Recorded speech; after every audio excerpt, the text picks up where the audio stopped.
Olá, sejam muito bem-vindos a mais uma análise aprofundada aqui no nosso espaço.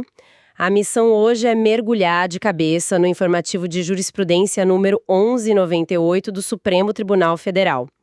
E o que a gente encontrou lá dentro revela um tema central, sabe? O STF, em várias frentes, está desenhando as fronteiras do poder no Brasil.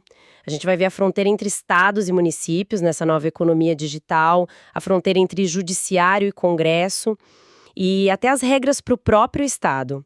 Como sempre, nosso compromisso aqui é descomplicar esse juridiquês todo. É um conteúdo pensado para quem estuda direito, claro, para quem se prepara para concursos, mas também para qualquer pessoa que queira entender melhor como o país funciona. E olha, antes da gente começar, um recado bem rápido. Se este nosso trabalho está sendo útil, a melhor forma de ajudar é compartilhando. Manda para os amigos, sabe, para os grupos de estudo. Isso é muito, muito importante para que a gente consiga chegar a mais pessoas. Vamos lá então, começando pela primeira fronteira, a da economia dos aplicativos. O STF analisou uma lei do Estado de São Paulo que tentava 1. Regulamentar o transporte de passageiros por moto. A lei criava um monte de exigências, autorização prévia dos municípios, CNH específica, idade máxima do veículo. Parecia uma tentativa de botar ordem na casa, né? Exato. Mas o que parece ser só uma organização, na verdade, esbarra numa questão, assim, fundamental do nosso sistema, a tal da repartição de competências. A Constituição é tipo o manual de regras de um condomínio gigante, o Brasil. Ela diz o que a administração central, que a União, pode fazer e o que cada um dos moradores, os estados e municípios, podem fazer. E nesse manual, está lá no artigo 22, bem claro. E o que ele diz? Diz que legislar sobre trânsito e transporte é tarefa privativa da União. Certo, a regra geral vem de Brasília, então. Mas, na prática, a gente sabe que cada cidade tem uma realidade, um trânsito diferente. Como que isso funciona?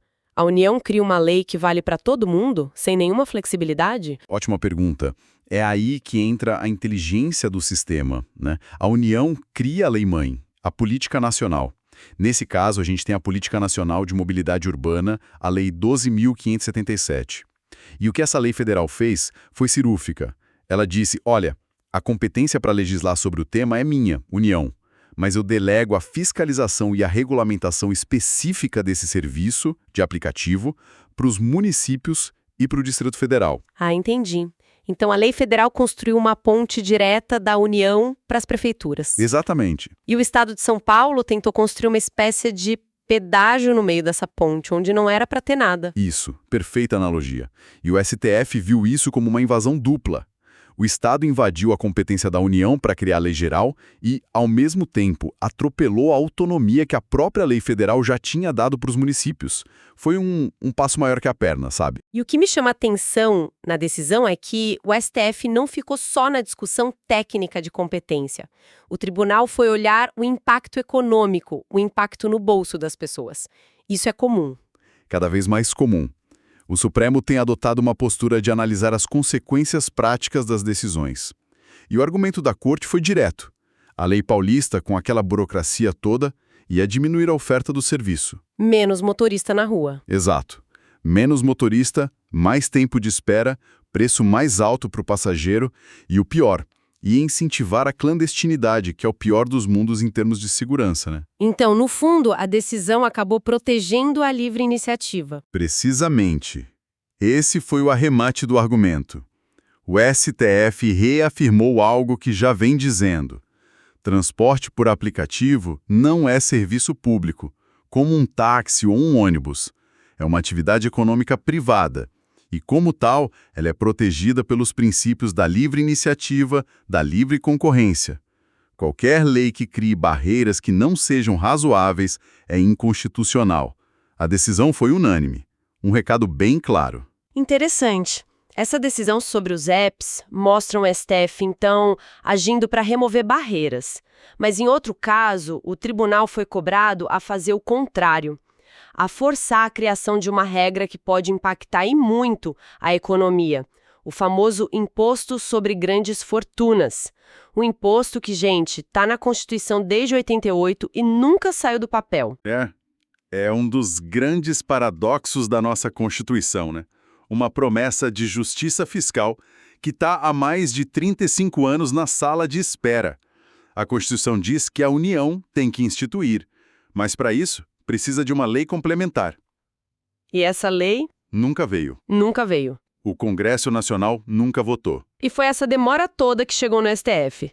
Mas como é que o tribunal julga uma não-lei, uma omissão? Através de um instrumento muito poderoso chamado Ação Direta de Inconstitucionalidade por Omissão, a famosa ADO. Nome complicado. O nome é técnico, mas a ideia é simples. Ela serve para dedurar para o Supremo que um poder está demorando demais para cumprir uma ordem da Constituição. E a decisão do STF foi declarar que o Congresso Nacional está em mora. Mora. O que isso quer dizer na prática? É um termo jurídico, mas o significado é forte. Significa que o Congresso está oficialmente em atraso, em débito com a sociedade. É um reconhecimento formal. Certo. Então, o STF deu um puxão de orelha constitucional no Congresso, mas na prática, sem definir um prazo para votação, essa decisão tem força de verdade? Ou é só simbólica? Essa é a pergunta de R$1 milhão. Não é só simbólica, não. Do ponto de vista político, ela muda o cenário. A partir de agora, qualquer um pode usar essa decisão do STF para pressionar o Congresso. Ela vira uma ferramenta de pressão política com a chancela da mais alta corte do país, entende? Entendo. O STF não pode obrigar a votar. Não pode por causa da separação dos poderes. O judiciário não pode virar legislador. Mas ele pode, e foi o que ele fez, aumentar o custo político de não fazer nada. E a decisão ainda tocou num ponto social muito sensível, que é para onde iria esse dinheiro, certo? Sim, e isso torna a omissão ainda mais grave. A própria Constituição, lá no ADCT, já dizia que a arrecadação desse imposto iria para um fundo de combate à erradicação da pobreza. Nossa! Então a gente não está falando de uma omissão qualquer. A inércia do Congresso impede há décadas o financiamento de uma política de combate à desigualdade que a própria Constituição previu. A consequência social é direta. E no meio do julgamento surgiu um detalhe que eu achei fascinante. O Brasil levando essa discussão para o G20. Isso muda o jogo. Muda completamente o jogo. Esse talvez seja o ponto mais interessante. Um dos grandes argumentos contra o imposto sempre foi a fuga de capitais, né? Se o Brasil taxar, os ricos mandam o dinheiro para fora. Um argumento forte. Muito forte. Mas quando o Brasil, que está presidindo o G20, propõe uma taxação mínima global para os super ricos, aí a coisa muda de figura. Uma ação coordenada entre as maiores economias do mundo cria uma rede que torna essa fuga muito mais difícil. O STF ter mencionado isso mostra que a corte está atenta. A bola continua com o Congresso, mas o campo de jogo mudou. Uau! Vimos o STF navegando na sua relação com os estados, com o Congresso. Agora vamos para um tema onde a corte teve que olhar para dentro, sabe? E validar uma reforma que atinge a estrutura do próprio estado e inclusive seus próprios membros. A Previdência dos Servidores Públicos Federais. Exatamente. Foi o julgamento de 4 ações, tudo em conjunto, que questionavam a constitucionalidade do regime de previdência complementar dos servidores. Certo. E você pode explicar essa mudança de lógica de uma forma bem direta? Como era antes e como ficou? Claro. O modelo antigo, para quem entrou antes da reforma, permitia que o servidor se aposentasse com um salário integral, basicamente. O novo modelo, para quem entrou depois, estabeleceu um teto.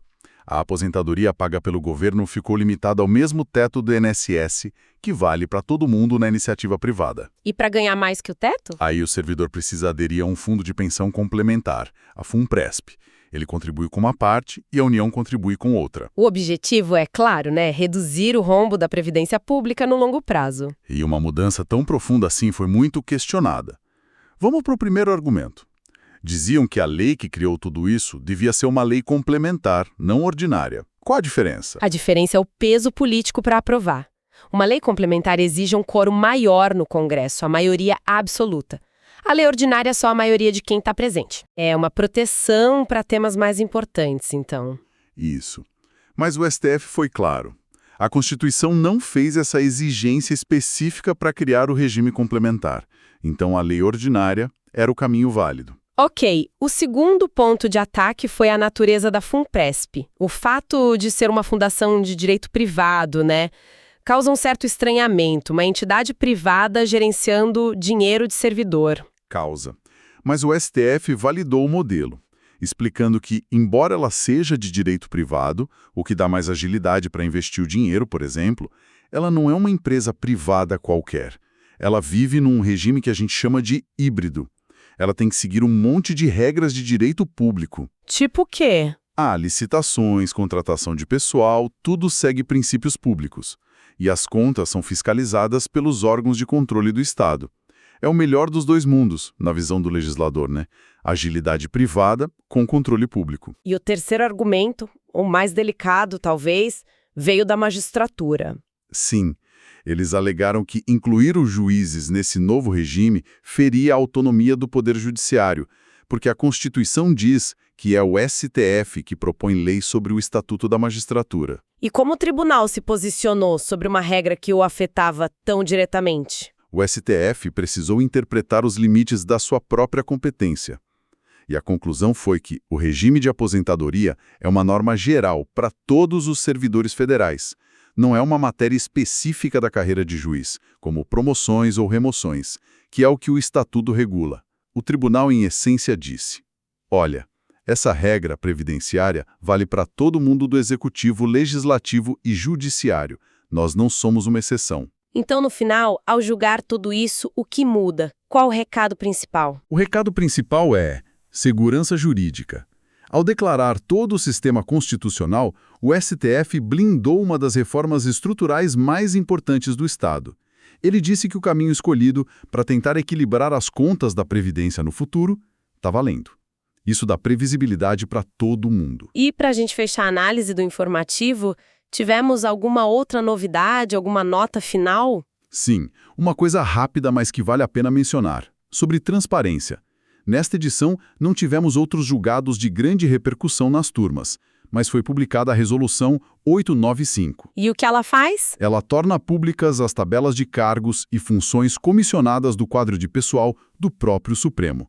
É um passo pequeno, mas na direção certa de abrir os dados da administração pública. Ufa! Então, recapitulando o nosso mergulho de hoje, vimos o STF delimitar a fronteira de poder entre Estado e municípios na regulação dos EPs, acompanhamos o tribunal aumentar a pressão sobre o Congresso para cumprir aquela promessa constitucional de taxar grandes fortunas e, por fim, testemunhamos a validação de uma reforma bem profunda na Previdência do servidor, que afeta o futuro das contas públicas. Exatamente.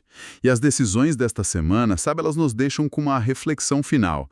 Elas mostram o tribunal atuando em frentes muito diferentes. Na economia digital, na cobrança de uma promessa social, na validação de reformas do Estado. Isso levanta uma questão central para o nosso tempo. Qual é o limite ideal entre o papel do judiciário como guardião da Constituição e o papel dele como um indutor de políticas públicas que os outros poderes, por cálculo político ou por inércia, demoram para concretizar? Não tem uma resposta fácil para isso, né? E é nessa tensão que o futuro do nosso país continua sendo desenhado.